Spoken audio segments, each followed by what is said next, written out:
by Ayo at Esho One, whose Good birthday was morning. yesterday. Yes, yesterday. I'm still remembering Happy that. birthday. Thank you very much. My birthday is And 12 the week as far as yeah, just celebrate in Adedunmade Onibokun. Good morning, Adedunmade. How you doing? I'm great. Good morning, Lagos. Looking Nice to have fresh you here. faced. Yeah. Great to have you here. And Chubby. Welcome. Yeah.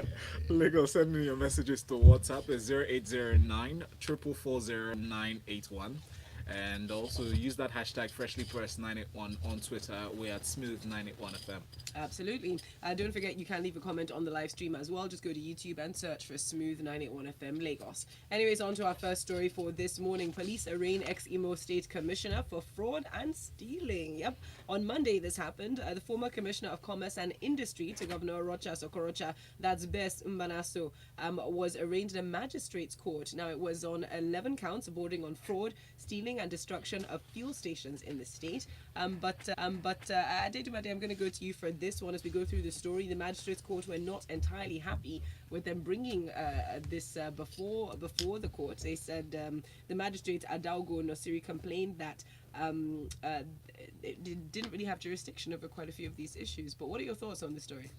Well, with regard to the issue of jurisdiction, that's actually very sad. You know, we've said it time and time again that the police are always used to just bringing up shoddy charges without doing their proper Due homework, diligence. when they go to court. So this is just another example of that. I wonder why we keep on seeing these things happen over and over again, and there seems to be no form of improvement. But the reason actually that the defense gave for the case is actually also very interesting, because they are saying that it was politically motivated. Now the thing is, Mr. Mbanaso was like a two-time commissioner in the state, Yes. and he's also vying for the Federal House of Rep, in the next election. So maybe this is kind of like a political play to scuttle his chances, or to just find so kind of disturbance Because for him anyway. that's what they're suggesting. But then let's take a look though at what they are The charging him. charges, it was quite interesting because one of It's it serious stuff. says they tried to steal an underground petrol tank. And then they Yes. set a petrol station on fire. Well, I'm going to wait for them to actually bring. Arson is serious. No, yes, it is serious, but the truth is you cannot really place judgment without hearing the second side. Yes. Because we've already said this case may be politically motivated. We don't know actually what really happened. Okay. But I know that the idea of someone stealing underground tanks is actually very, very good. How do you bring it out? Thank you. So it just seems so absurd though. But let's just wait and see what the It literally defense takes days. A bulldozer, a crane, heavy duty crane. And it takes days to do Yeah, that, not because just you a have to few break the minutes. concrete on You the know, floor. So how can someone be charged with trying to steal that? I don't know. That's just funny anyway. Well, the manner in which the police prosecutor brought it forward was not appreciated by the magistrate. So let this be hopefully, we hope that the police pay more attention to how they bring these cases forward. Anyways, moving on. Speaking of security services, the SSS are investigating a recent audio recording of Leah Sharibu pleading to be rescued. Now, this is a name that has sort of stuck with us. Most recently, she was one of the 110 girls that were abducted by Boko Haram from Dapchi in February, on the 21st of February.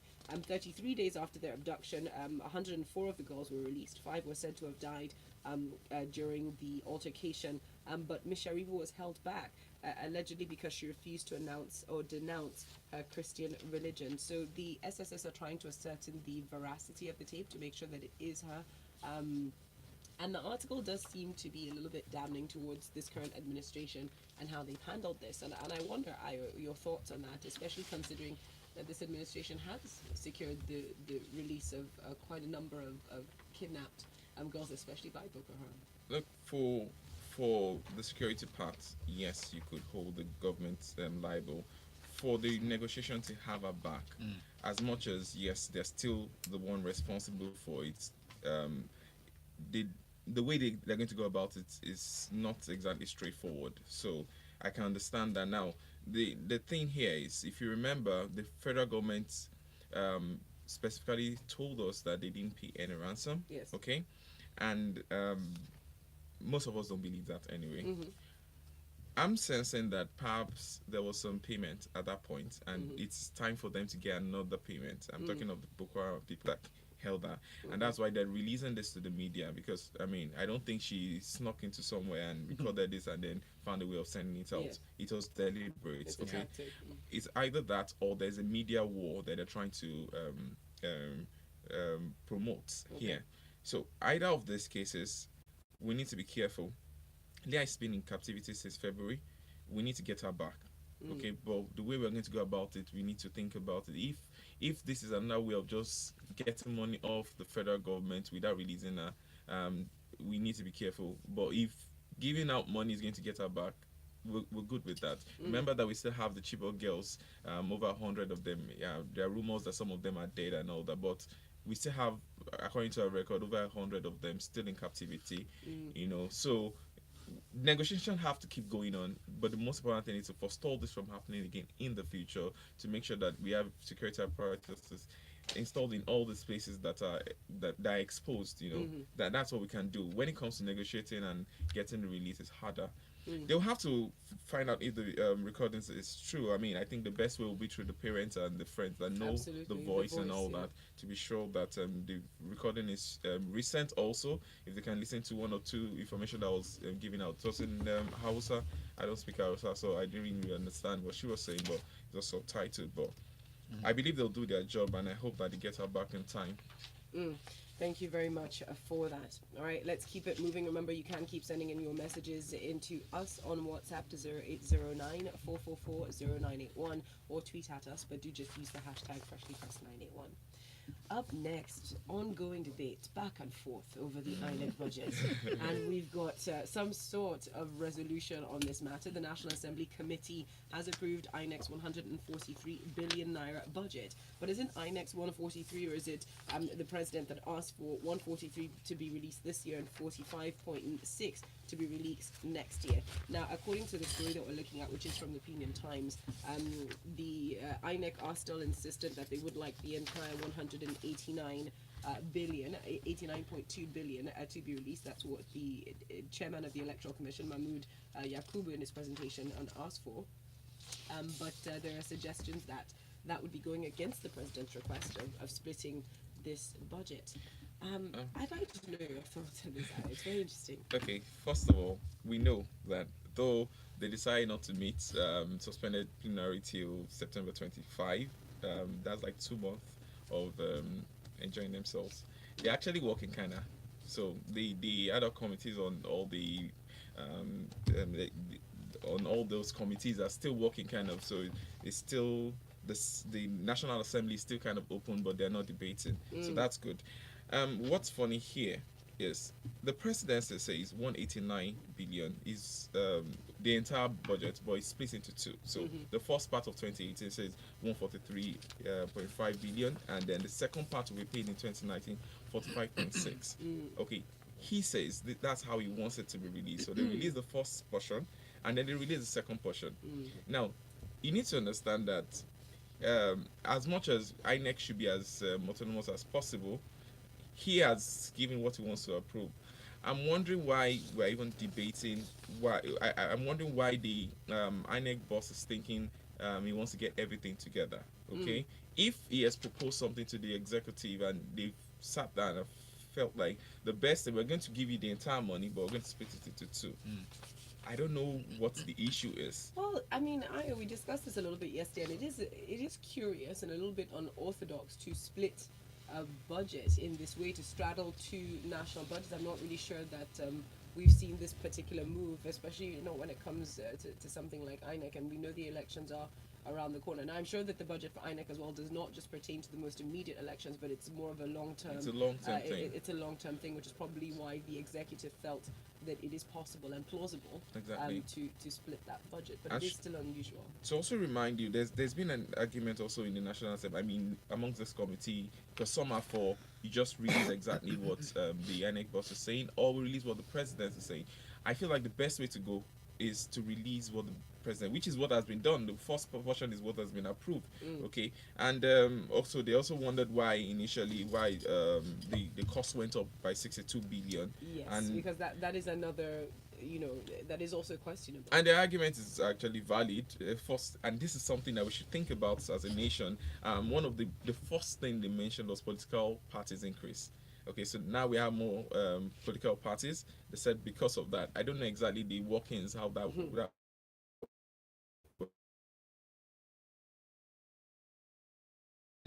is normal. September 22nd. And similarly, the same court also dismissed a fresh suit challenging Senator Adeleke as the candidate of PDP for the same governorship election in the state. Over to you, Adedunmade. Well, it's actually as both as apparently they had reached a kind of solution and a friendly settlement behind closed doors. So it's actually very interesting, like I said, because in Osun now, politics is actually very interesting, because currently we have three major people vying for the position of the governor in November, which is, of course, Mr. Omisore, Mr. the month, from the federal payments, and so that's actually very, very sad. So the states generally, people in the state do not really have a lot of confidence in APC right now, so it's going to be a tough one. But of course, they are the incumbent party now, so it's going to be a tough battle to take it away from them. The chances lie actually with Mr. Adeleke because, of course, he's coming from the PDP, and they are like the second most popular party in the state after the APC, which is actually my state is doing great. We just wish that we had better governance as it is now. Yeah. Then also, like me personally, I'm a bit skeptical of Mr. to dance, they love to sing, and things like that. But I'm just saying that apart from that, I've not seen him do anything else. I've not seen him speak on the floor of the house or even push a bill. Here's my thing, though. Sometimes, don't you think press is a little bit to blame for this? Because some of the other political who ran does try to, but it's not sensational. Yeah, but it's different when you're a platform of the Senate. Okay, you're in. Pick it up. Yeah. It has to do with his personality, really. Is asking varsities to expose lecturers' names. Now, in this report, Adedunmade, the National Universities Commission, through its secretary, Professor Adamu Rashid, at the 33rd conference of the Association of Vice Chancellors of Nigerian Universities, and the public really be aware that lecturers whose names he admonishing that they should be advertised in newspapers, to make the public aware that they have been punished, really, just to put the face to some of these erring lecturers and deter those who might be interested in victimizing students like this. That's not the only recommendation he made according to this report. He also suggested that some professors have succeeded in cloning themselves into 4 or 5 personalities in universities, thereby receiving multiple salaries, amongst other factors. Take us through the story, Ade. Well, of course, sexual harassment is a big thing in Nigerian schools now. Yeah. Imagine when I was back in school, I remember hearing a lecturer say, he has been with almost all the girls in my class. Imagine that. Yeah, and that was his bragging right. Yeah, and that was back when I was still in school. So imagine what is still happening till now, and even before then. So there is the issue of the sexual harassment law, which is still before the House of Representatives. Now, if that law had been passed by now, we would have had a form of codified law, at least, to be able to prosecute these people on, because there's so many provisions in that law that are of importance. For instance, now it even provides for inappropriate contact, when you touch, and it also provides for sexting or sending nudes to the student. There's so many things that this law could have done. Or harassment of any sort. Yes, inclusive of that. But because the law has not been passed now, we don't have a place for students to hide behind. We don't have a law for them to be able to use to champion their cause, which is actually wrong. The reason why the House of Rep actually shut it down when the Senate passed it in 2016 was because they said it focused only on the university, and that sexual harassment is bigger than the schools. It's in the workplace, it's in all spheres of our society, really. But that doesn't mean that for the past 2 years that they should not come up with a codified version. Yes. And if they know that that's going to take too long, they should at least just give us the ones for the universities and maybe just add to it or repeat it later on in the future. It's actually very sad that we're still at this point. I remember just last week I was having a discussion with someone who told me his daughter is about to start school and he wants to take her abroad. And I was like, why? There are good schools here. And he said, so one lecture and I'll be toasting my daughter, Parents, So, parents are not, they do not feel safe. They don't feel, Exactly. And one of the reasons is actually because the university is getting it easy. The university is not being held liable. I believe that if damages were instituted against the university themselves, then they will take it serious. When they begin to bleed with their funds, they will take it serious. But now they just, in my opinion, they just pay lip service to the situation, which is actually very, very bad. So I urge members of the House of Rep, now I know that they will really not do anything because everybody is focused on elections, but I hope as soon as possible that the National Assembly is able to pass that law that protects our students' universities. It's quite important. And Very, hopefully very much. from this report from Punch newspaper, we see that maybe the possibility in the future, near future, that a directory of professors in Nigerian universities can be published, so we get to know who the real professors are. That will be interesting. Yeah, And because you find also, some doctors saying they're professors. yeah, well, true. And also the issue of posting in the pages of the newspaper, that I'm actually very skeptical towards that, because one, they said when they are found guilty they should post their name, but found guilty by who? Yes. Found guilty by the court, By the university. or found guilty by the university? After the Senate of the university has possibly, investigated the case. If that is the case, that now raises some more issues, because people will now come and put up a defense of bias and say, okay, I was set up, it is not true. But I mean, if you're investigated for a case that you've been accused of in the university, I expect that you're presented before a Senate panel, Yes. that comprises multiple personalities that will question you, and committee looks into the issue Yeah. at a wholesome level. I think what they should do is that when the school has found them guilty, they should now be prosecuted in court. Properly, yes. Yes, and that's going to be the solution. And then to you that. can now publicize. And then you can publish the names, exactly, when they've been found we guilty. hope they do it properly when they implement it. Now, Daily Times newspaper is next with this story. Uproar as NIRSAL refuses to disburse 246 million naira to farmers. So that acronym means the Nigerian Incentive-Based Risk-Sharing System for Agricultural Lending.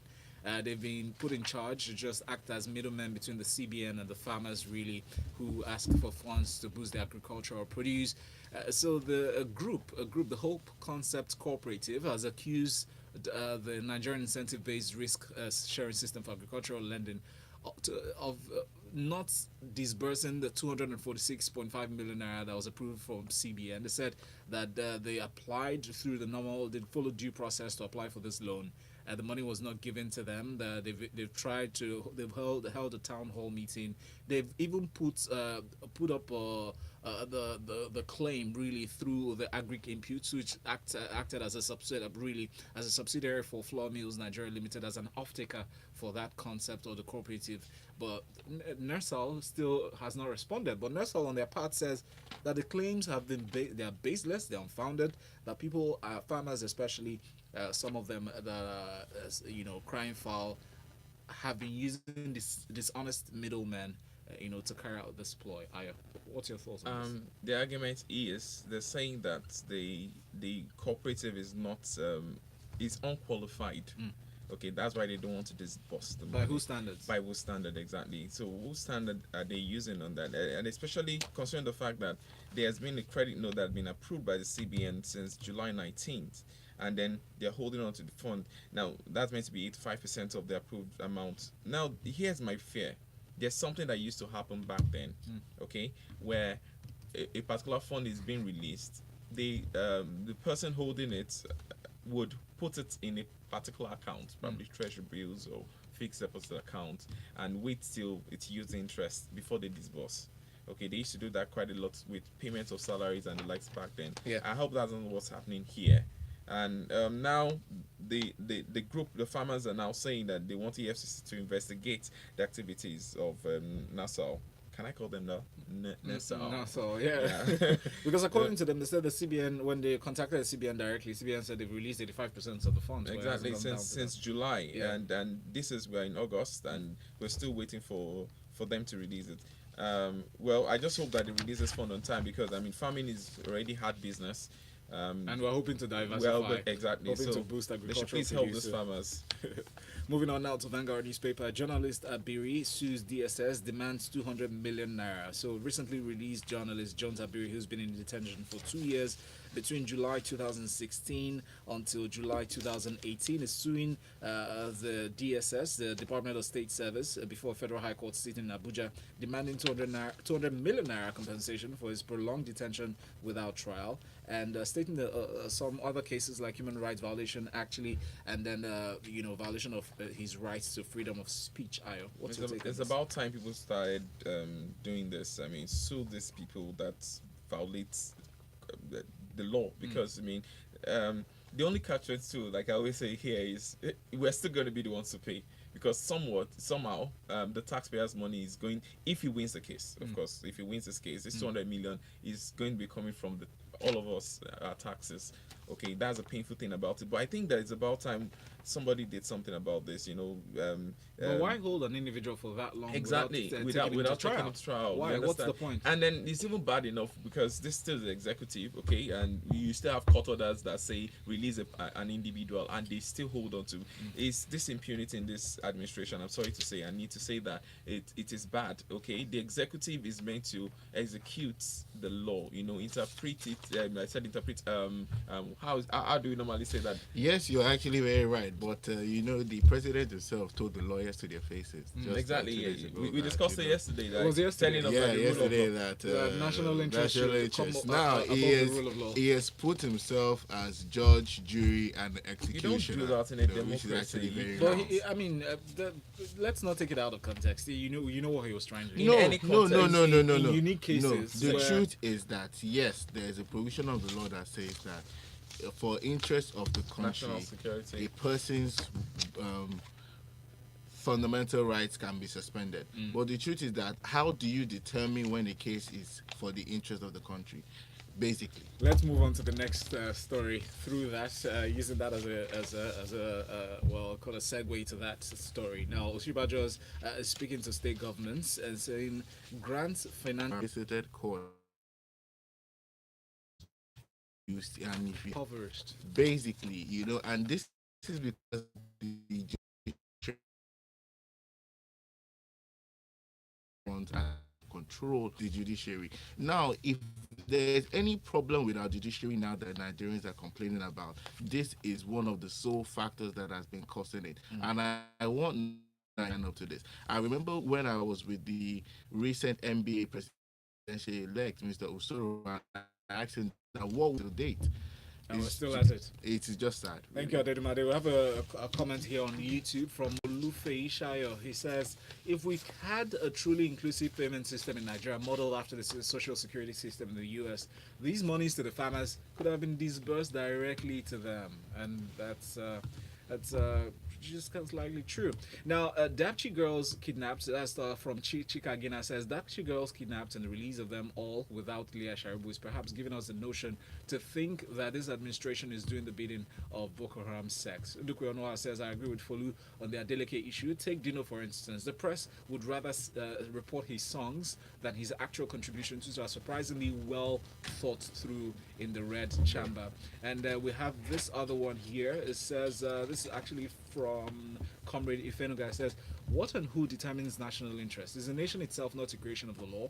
Is the interest of the nation not subject to law? Lack of understanding of the and not advising him. Is that his thought on the vice president? Well, I don't Yes. know. While Goke says, I suspect the president wants to use the 2019 INEC budget consideration to force the National Assembly to do today. And I'm just going to round up Where's with my this cake? final thing. Yeah, where's our cake? Oh, I'm glad looking out for somebody you guys. Okay, I don't. Don't want you look guys out getting for us. Let's fat. look out for us.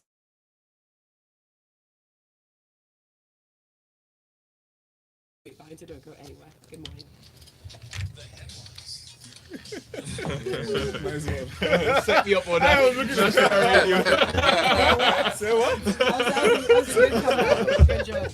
Guys. All right. Thank you.